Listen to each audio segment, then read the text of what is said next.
বন্ধুরা, আজকের প্রথম প্রশ্ন, বলুন তো ফলের রানী কাকে বলা হয়?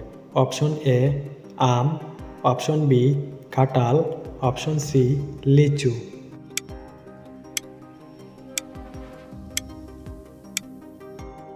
বন্ধুরা, এই দাদার উত্তরটি কারা কারা আগে থেকে জানতেন তারা অবশ্যই কমেন্টের মাধ্যমে জানিয়ে দেবেন।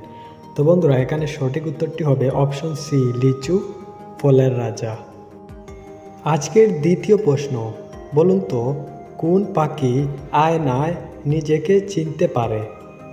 অপশন এ পায়রা, অপশন বি টিয়া, অপশন সি কোকিল। আপনারা 5 সেকেন্ডের মধ্যে উত্তরটা দিয়ে দিন।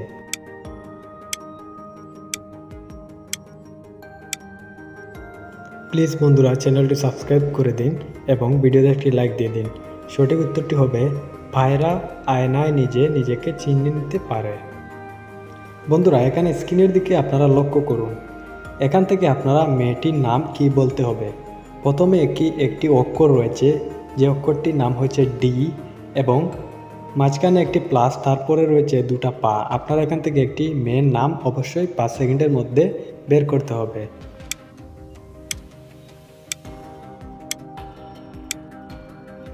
আমি উত্তরটি দেওয়ার আগে যারা উত্তরটি পেরেছেন তারা অবশ্যই বুদ্ধিমান, তারা অবশ্যই কমেন্টের মাধ্যমে আমাকে জানিয়ে দেবেন। এখান থেকে আমরা প্রথম থেকে যদি ডি নেই, তারপরে এখানে পা রয়েছে, তাহলে মেয়েটির নাম হবে দীপা। ডি এবং পা, মেয়েটির নাম হবে দীপা। ধরুন বন্ধুরা, আপনার কাছে একটি পুকুর রয়েছে, সেই পুকুরে 100টি মাছ রয়েছে। সেখান থেকে যদি 50টি মাছ মারা যায়, তাহলে ওই পুকুরে আর কয়টি মাছ রয়েছে? আপনারা 5 সেকেন্ডের মধ্যে অবশ্যই উত্তরটি কমেন্টের মাধ্যমে লিখে নিন। আমি আপনাদেরকে 5 সেকেন্ড সময় দিয়ে দিচ্ছি।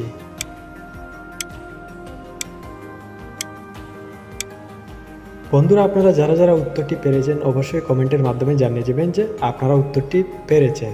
তো সঠিক উত্তরটি আমি আপনাদেরকে বলে দিচ্ছি। এখানে আমি আপনাদেরকে প্রথমে বলেছিলাম যে আপনার একটি পুষ্কুনিতে যদি 100টি মাছ থাকে, তাহলে 50টি যদি মারা যায় তাহলে কয়টি থাকবে? দেখুন বন্ধুরা, আপনার যে পুষ্কুনি রয়েছে সেখানে 100টি মাছ যদি থাকে, সেখান থেকে 50টি মারা গেলেও সেটি কিন্তু এই পুষ্কুনিতেই থাকবে।